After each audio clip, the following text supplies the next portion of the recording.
नमस्कार। मैं doctor Shyam Shankar, Raja Singh college Siwan, BA honours part 1 के छात्रों के लिए एक व्याख्यान प्रस्तुत कर रहा हूँ। इसका शीर्षक है लोक कल्याणकारी राज्य की धारणा का अभ्युदय।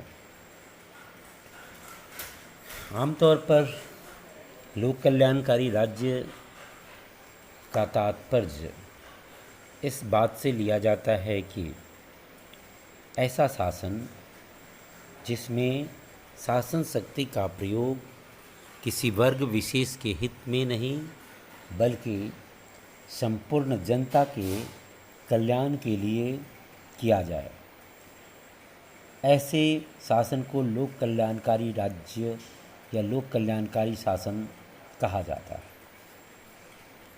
हालांकि लोक कल्याणकारी शासन की जो विचार है यह अपने आप में बिल्कुल नया विचार है, ऐसा नहीं है।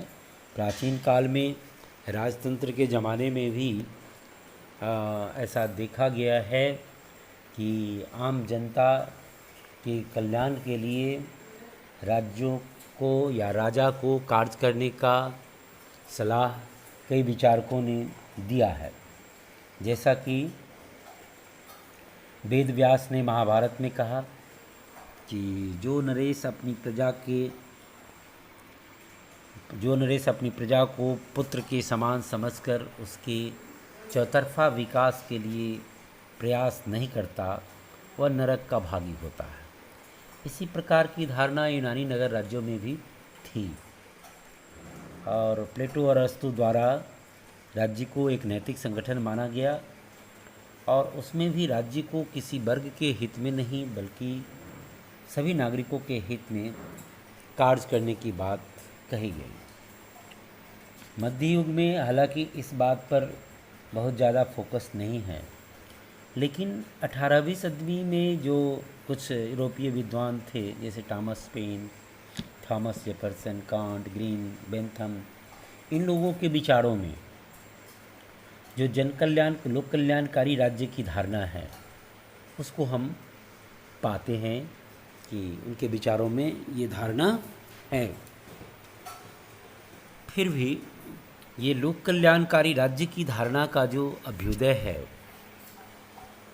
ये वास्तविक और व्यवहारिक रूप में 19वीं सदी के बाद 20वीं सदी में देखने को मिलता है। 19वीं सदी के अंत और 20वीं सदी के प्रारंभ में इसे देखने को मिलता है। इसके अभ्युदय, लोक कल्याणकारी राज्य की धारणा के अभ्युदय के लिए हम कई तत्वों को जिम्मेदार बता सकते हैं। सबसे पहले जो स्थिति आई, यह जो व्यक्तिवाद के कोख से जो उदारवाद का जन्म हुआ, खास करके प्रारंभिक उदारवाद के दौर में जो जदभाव्यम यानी लेसेज फेयर की जो नीति राज्यों द्वारा अपनाई गई, जिसके कारण उद्योग लगाने वाले और अधिक अमीर होते गए।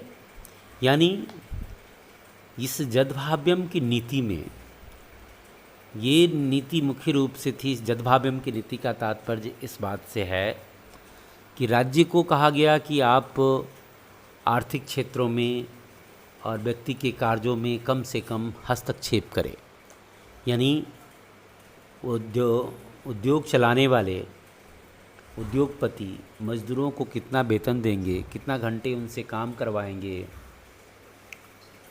ये सब कुछ स्वतंत्र प्रतियोगिता के आधार पर उद्योगपति और श्रमिकों के बीच तय करने के लिए छोड़ दिया गया। बाजार में वस्तुओं का दाम कितना होगा, कोई उद्योगपति अपना कच्चा माल किस मूल्य पर खरीदेगा और अपना तैयार माल किस मूल्य पर बेचेगा, इन सब को तय करने के लिए स्वतंत्र प्रतियोगिता की स्थिति को अपनाया गया।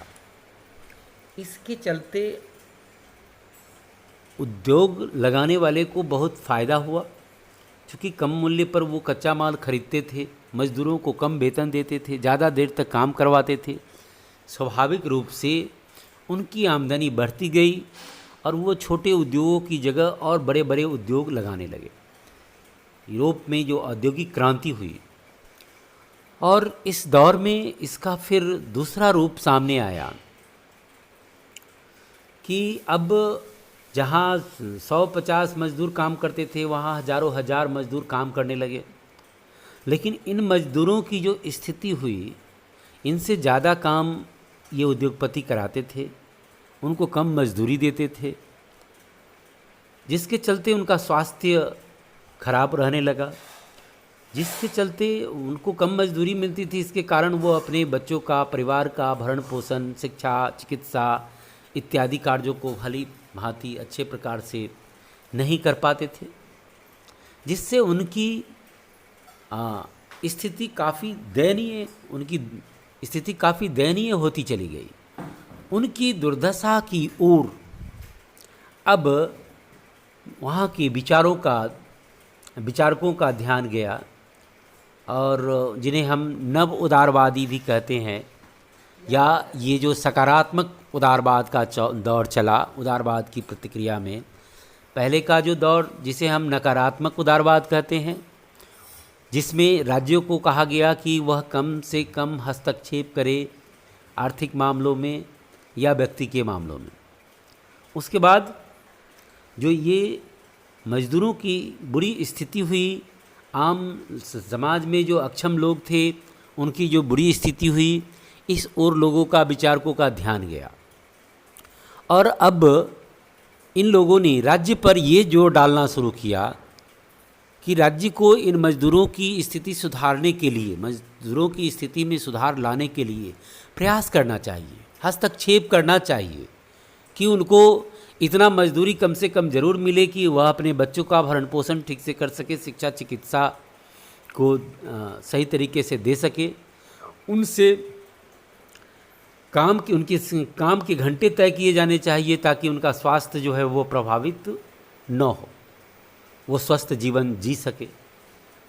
इसलिए अब जो है राज्य को, ये जहाँ नकारात्मक उदारवाद के दौर में ये कहा जा रहा था कि राज्य को हस्तक्षेप नहीं करना चाहिए, वहीं अब इस बात पर जोर दिया जाने लगा कि राज्य को उनकी स्थिति में सुधार के लिए हस्तक्षेप करना चाहिए, प्रयास करना चाहिए, ताकि इन मज़दूरों की और इन गरीब लोगों की, इन अक्षम लोगों की स्थिति में सुधार आ सके।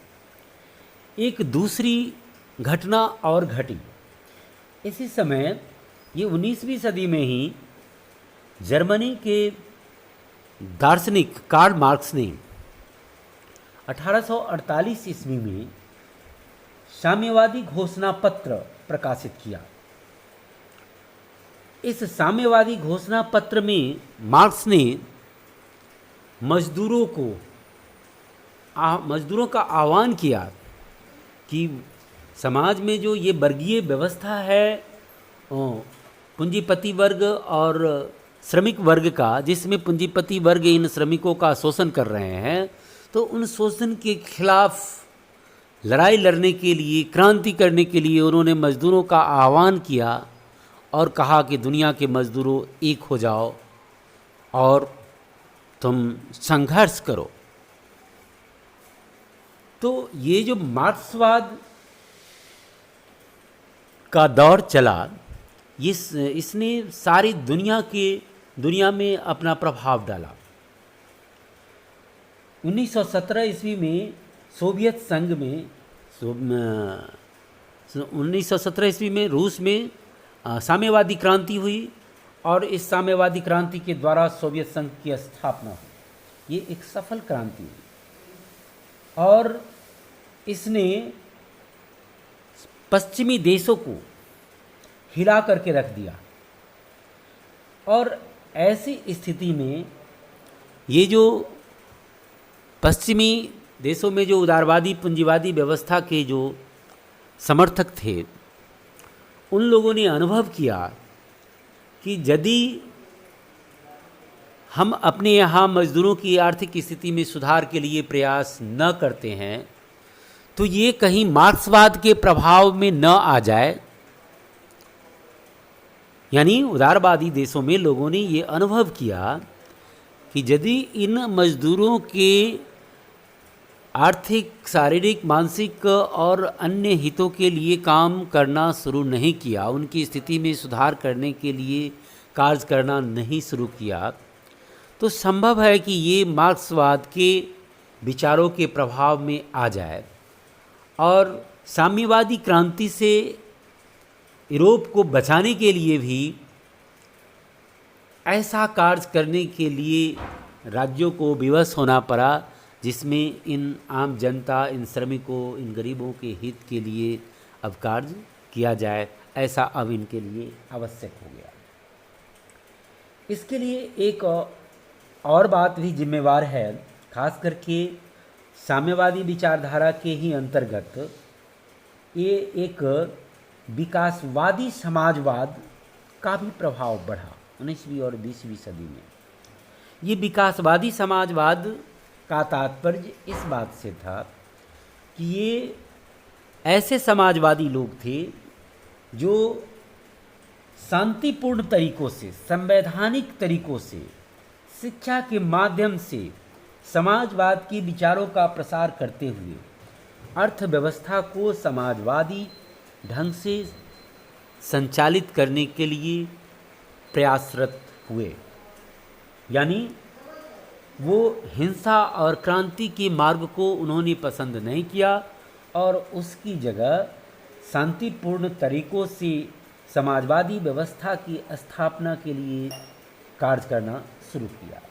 और उन्होंने इस बात पर जोर देना शुरू किया कि राज्य के द्वारा समाज के गरीब वर्गों या निम्नतर वर्गों की स्थिति में सुधार के लिए आवश्यक प्रयास किए जाए और इसके कारण लोक कल्याणकारी राज्य की प्रवृत्ति का विकास हुआ, धारणा का विकास हुआ।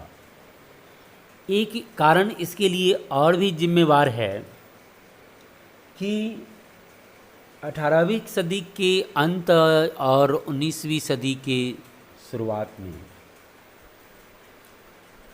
ब्रिटेन में जो सीमित मताधिकार की व्यवस्था थी उसमें निम्न वर्ग के हितों की उपेक्षा की जाती थी, लेकिन 1832 के सुधार कानून से ब्रिटेन में मताधिकार का विस्तार होने लगा।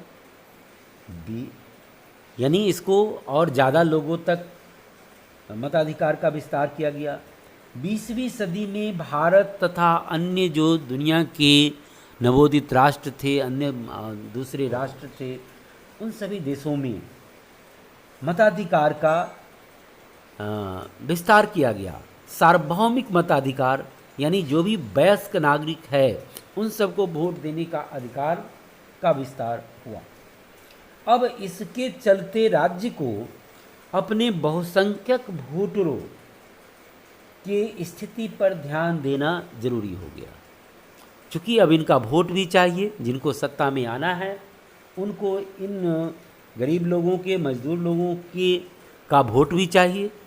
और पूरी दुनिया में लगभग लोकतांत्रिक शासन का विकास हुआ और इस लोकतंत्र में प्रत्येक व्यक्ति के वोटों की गिनती एक ही थी और इस हर आदमी के वोट का वैल्यू बराबर होने के चलते इन गरीबों के वोट की आवश्यकता और महत्व अब सरकारों के लिए बढ़ गया। और ऐसी स्थिति में अब राज्य के लिए ये जरूरी हो गया कि वह इन बहुसंख्यक मतदाताओं की स्थिति में सुधार के लिए प्रयास करे और इस तरह से लोक कल्याणकारी राज्य की धारणा का विकास होना शुरू हुआ। इसके अतिरिक्त एक यह भी बात सोचा जाने लगा कि प्रजातंत्र का मतलब सिर्फ वोट देना नहीं है, ये तो सिर्फ उनके एक राजनीतिक अधिकार है, बल्कि जनता को राजनीतिक, सामाजिक, सांस्कृतिक और आर्थिक क्षेत्र में सुविधाएं देकर उनके जीवन को सुखपूर्ण, सम्मानित और नैतिक रूप से श्रेष्ठ बनाना भी है। प्रजातंत्र को वास्तविक रूप प्रदान करने के लिए लोक कल्याण की प्रवृत्ति को अपनाना जरूरी है। और इसीलिए ये लोकतांत्रिक शासन पद्धति के साथ साथ लोक कल्याणकारी राज्य की धारणा का भी विकास तीव्र गति से हुआ और इसके चलते राज्य के कार्यों में अत्यधिक वृद्धि हुई। आज का राज्य जो है लोक कल्याणकारी राज्य होने के कारण आज राज्य के कार्य क्षेत्र इतने अधिक बढ़ गए हैं कि वह अब केवल कानून व्यवस्था की स्थिति बहाल करने तक सीमित नहीं रह गया है, वह मिलिट्री स्टेट से ऊपर उठ गया है। यानी पहले जो मिलिट्री राष्ट्र स्टेट का कंसेप्ट था उसमें जनता से कर वसूले जाते थे और राज्य का काम केवल कानून व्यवस्था को बहाल रखना होता था। अब राज्य का कार्य जनता के जीवन के प्रत्येक क्षेत्र से जुड़ गया है। यानी उसके लिए शिक्षा की व्यवस्था करना, चिकित्सा की व्यवस्था करना, सड़क मार्गों की व्यवस्था करना, हवाई मार्गों की व्यवस्था करना, इतना ही नहीं, जनता को समाचार सही तरीके से मिल सके, जनता का स्वस्थ मनोरंजन हो सके, इसकी भी व्यवस्था यानी स्वस्थ मनोरंजन की भी व्यवस्था अब सरकार का जिम्मा हो गया। इसी से हम अंदाज लगा सकते हैं कि अब राज्य का कार्य क्षेत्र कितना अधिक बढ़ गया। यानी लोक कल्याणकारी राज्य की इस धारणा ने राज्य के कार्य क्षेत्र को इतना अधिक विस्तृत कर दिया है कि हम ये कह सकते हैं कि आज व्यक्ति के जीवन का शायद ही कोई क्षेत्र है जहाँ जो राज्य से संबंधित नहीं है। आज के व्याख्यान में इतना ही। धन्यवाद।